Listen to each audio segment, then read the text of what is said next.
အမတတဘာကြီးကိုပိုင်လန်းစင်ထဲမှာအဆင့်တစ်တက်ဖို့အတွက်နှစ်ပေါင်းဘယ်လောက်ထိကြာမြင့်လဲဝမ်လင်းကသူ့ရဲ့အသက်ဘယ်လောက်မှာဘယ်အဆင့်ကိုရောက်ရှိခဲ့လဲကြင်ကြံမှုအဆင့်အလုံးဘယ်နှဆင့်ရှိလဲအားလုံးပဲမင်္ဂလာပါကျွန်တော်တော့ခရိုဆိုင်ကီပါဒီနေ့မှာတော့ကျွန်တော်ကအမတတဘာကြီးကိုပိုင်လန်းစင်ထဲကကြင်ကြံမှုအဆင့်တွေကိုပြပြသွားမှာဖြစ်ပါတယ်အမတတဘာကြီးကိုပိုင်လန်းစင်ထဲကကြင်ကြံမှုအဆင့်တွေကအားလုံး19ဆင့်ရှိပါတယ်အဆင့်သေးဒီမှာဆိုရင်တော့တစ်စင်းတက်ဖို့နှစ်ပေါင်းကြာချီကြာပြီးတော့အဆင့်ကြီးဒီမှာဆိုရင်တော့နှစ်ပေါင်းထောင်တောင်းနဲ့ချီပြီးတော့ကြာပါတယ်အဆင့်19ဆင့်မှာကြင်ကြံသူအဆင့်4ဆင့်ရှိပါတယ်ပထမအဆင့်ကြင်ကြံသူဒုတိယအဆင့်ကြင်ကြံသူတတိယအဆင့်ကြင်ကြံသူစတုတ္ထအဆင့်ကြင်ကြံသူ4ဆင့်ရှိပါတယ်ပထမအဆင့်ကြင်ကြံသူမှာတော့ချီဆူဆောင်ခြင်းအဆင့်အခြေခံအုံမြင့်အဆင့်အမြူတေဖက်စီခြင်းအဆင့်စာအုပ်စိတ်ဝိညာဉ်အဆင့်စိတ်ဝိညာဉ်ဖြစ်ပေါ်ခြင်းအဆင့်စိတ်ဝိညာဉ်အသွင်ပြောင်းခြင်းအာနာတက်ခြင်းဒီ9ဆင့်အောင်ဆိုရင်တော့ပထမအဆင့်ကြင်ကြံသူဖြစ်ပြီးဒုတိယအဆင့်ကိုတက်ဖို့အတွက်ဂျားမှာဂျားခန့်အဆင့်2ဆင့်ရှိပါသေးတယ်ပထမအဆင့်ကျင့်ရသူမှာဆိုရင်အဆင့်တစ်ဆင့်တက်ဖို့အနည်းဆုံးနှစ်ပေါင်းရာနဲ့ချီပြီးတော့ကြာမြင့်ပါတယ်။ချီစုဆောင်မှုအဆင့်ကနေအခြေခံအုံမြင့်အဆင့်ကိုရောက်ဖို့အတွက်အနည်းဆုံးနှစ်ပေါင်း10စုနှစ်နဲ့ချီပြီးကြာပါတယ်။အခြေခံအုံမြင့်အဆင့်ကနေပြီးတော့အမြူတေဖက်စီခြင်းအဆင့်ကိုရောက်ဖို့အတွက်အနည်းဆုံးနှစ်ပေါင်း340ကြာပါတယ်။အမြူတေဖက်စီခြင်းအဆင့်ကနေစာအုပ်စိတ်ဝိညာဉ်ဒရေတာဖန်တီးခြင်းအဆင့်ကိုရောက်ဖို့အတွက်အနည်းဆုံးနှစ်ပေါင်းရာစုနှစ်နဲ့ချီပြီးကြာမြင့်ပါတယ်။ဒါကတော့တမလူတယောက်အတွက်ပေါ့နှစ်ပေါင်းရာစုနှစ်ချီပြီးကြာတယ်ဆိုတာပါရမီရှင်တွေအတွက်တော့နှစ်ပေါင်း20လောက်နဲ့တင်စာအုပ်စိတ်ဝိညာဉ်အဆင့်လောက်ကိုရောက်နိုင်ပါတယ်။ဒါကပါရမီရှင်တွေပါ။တမန်လူတွေအတွက်တော့နှစ်ပေါင်းရာစုနှစ်လောက်ကျင့်ကြံမှစာအုပ်စိတ်ဝိညာဉ်ဒရေတာဖန်တီးခြင်းအဆင့်ကိုရောက်တာပါ။လက်ရှိဝန်လင်းရဲ့ရန်သူတော်ကြီးထန်ဟွာယွမ်ကစာအုပ်စိတ်ဝိညာဉ်ဒရေတာဖန်တီးခြင်းနောက်ဆုံးအဆင့်ပါပါ။ထန်ဟွာယွမ်ကစိတ်ဝိညာဉ်ဖြစ်ပေါ်ခြင်းအဆင့်ကိုမတက်ဘဲနဲ့အဆင့်ရက်တက်နေတဲ့သူတစ်ယောက်ပါ။စာအုပ်စိတ်ဝိညာဉ်အဆင့်ကနေစိတ်ဝိညာဉ်ဖြစ်ပေါ်ခြင်းအဆင့်ကိုရောက်ဖို့အတွက်အနည်းဆုံးနှစ်ပေါင်း200 300ကြာမြင့်ပါတယ်။စိတ်ဝိညာဉ်ဖြစ်ပေါ်ခြင်းကနေပြီးတော့စိတ်ဝိညာဉ်အသွင်ပြောင်းခြင်းကိုရောက်ဖို့အတွက်အနည်းဆုံးနှစ်ပေါင်း1000နီးပါးကြာမြင့်ပါတယ်။စိတ်ဝိညာဉ်ဖြစ်ပေါ်ခြင်းကနေပြီးတော့အာနာတက်ခြင်းအဆင့်ကိုရောက်ဖို့အတွက်နှစ်1000ကနေပြီးတော့နှစ်1500အထိကြာမြင့်ပါတယ်။ဒါကတော့ပထမဆင့်ကျင့်ရသူမှာရှိတဲ့အဆင့်9ဆင့်ပါ။အဆင့်တိုင်းမှာကနေဦးအစောပိုင်းအလယ်လက်နောက်ဆုံးအဆင့်ဆိုပြီးတော့ရှိကြပါတယ်။ချီဆူဆောင်မှုအဆင့်အခြေခံအုံမြင့်အဆင့်အမြူတေဖက်စီခြင်းအဆင့်စာအုပ်စိတ်ဝိညာဉ်အဆင့်စိတ်ဝိညာဉ်ဖြစ်ပေါ်ခြင်းအဆင့်စိတ်ဝိညာဉ်အသွင်ပြောင်းခြင်းအဆင့်အာနာတက်ခြင်းအဆင့်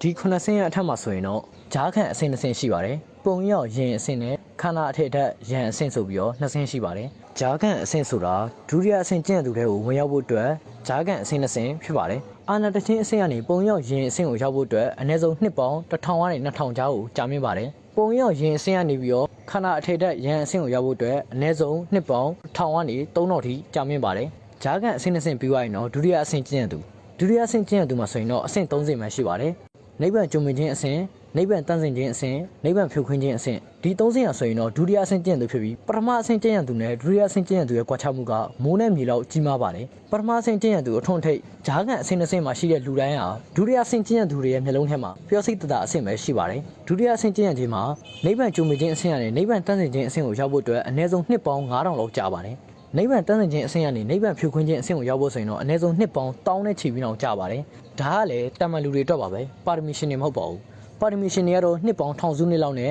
အဲ့ဒီအဆင့်တွေကိုရောက်နိုင်ပါတယ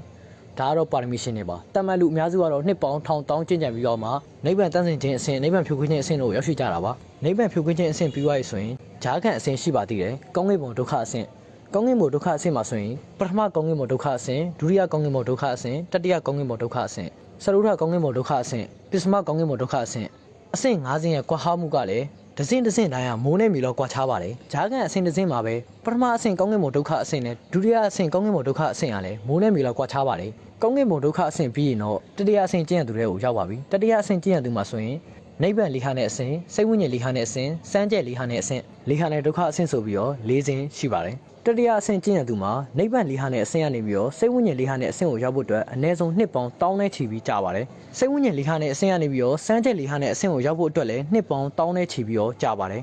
စမ်းကြဲလိဟာနဲ့အဆင့်ကနေပြီးတော့လိဟာနဲ့ဒုက္ခအဆင့်ကိုရောက်ဖို့အတွက်နှစ်ပေါင်း3သိန်းနီးပါးကြာမြင့်ပါတယ်တတိယအဆင့်ကျင့်ရသူ၄ဆင့်ပြီးသွားရင်တော့စရုဒ္ဓအဆင့်ကျင့်ရသူဖြစ်ဖို့အတွက်ဂျားကန်အဆင့်တစ်ဆင့်ရှိပါတယ်ကောင်းကင်ဘုံနင်းချေတဝက်အဆင့်ဂျားကန်အဆင့်ကောင်းကင်ဘုံနင်းချေတဝက်အဆင့်မှာဆိုရင်အဆင့်9ဆင့်ရှိပါတယ်အဲ့ဒီ9ဆင့်ပြီးသွားပြီဆိုရင်တော့စရုဒ္ဓအဆင့်ကျင့်ရသူတယောက်ဖြစ်ပါပြီကောင်းကင်ဘုံနင်းချေတဝက်အဆင့်ကနေပြီးတော့ကောင်းကင်ဘုံနင်းချေအဆင့်ကိုရောက်ဖို့အတွက်အနည်းဆုံးနှစ်ပေါင်း3နဲ့ချီပြီးကြာပါတယ်အမတာတဘာကြီးကိုပိုင်လန်းစင်ထဲမှာကျင့်ကြံမှုအဆင့်အလုံး19ဆင့်ရှိပါတယ်1ချီစုဆောင်မှုအဆင့်2အခြေခံအုံမြင့်အဆင့်3အမြူတေဖက်စီခြင်းအဆင့်4စာအုပ်စိတ်ဝိညာဉ်5စိတ်ဝိညာဉ်ဖြစ်ပေါ်ခြင်း6စိတ်ဝိညာဉ်အသွင်ပြောင်းခြင်း9အာနာတက်ခြင်း10ပုံရောက်ရင်အဆင့် ကိုခန္ဓာထဲထက်ရန်အဆင့်30နိဗ္ဗာန်ကျူမြင်ခြင်း17နိဗ္ဗာန်တတ်ဆင်ခြင်း12နိဗ္ဗာန်ဖြိုခွင်းခြင်း73ကောင်းကင်ဘုံဒုက္ခအဆင့်14နိဗ္ဗာန်လိဟာနဲ့အဆင့်15စိတ်ဝိညာဉ်လိဟာနဲ့အဆင့်16စမ်းကြဲလိဟာနဲ့အဆင့်19လိဟာနဲ့ဒုက္ခအဆင့်18ကောင်းကင်ဘုံနေချိတ်တဝက်အဆင့်19ကောင်းကင်ဘုံနေချိတ်အဆင့်ဝမ်လင်းကအသက်ဘလောက်မှာဘယ်အဆင့်ကိုရောက်ရှိခဲ့လဲ16နှစ်မှာစတင်ကြံတယ်22နှစ်မှာအခြေခံအုတ်မြစ်အဆင့်နှစ်ပေါင်း200နဲ့အမှုတွေဖယ်စီးခြင်းအဆင့်နှစ်ပေါင်း400နဲ့စာအုပ်စိတ်ဝိညာဉ်ဒရိတာဖန်တီးခြင်းအဆင့်နှစ်900နဲ့စိတ်ဝိညာဉ်ဖြစ်ပေါ်ခြင်းအဆင့်နှစ်600နဲ့စိတ်ဝိညာဉ်အသွင်ပြောင်းခြင်းအဆင့်နှစ်900နဲ့အာနာတက်ခြင်းအဆင့်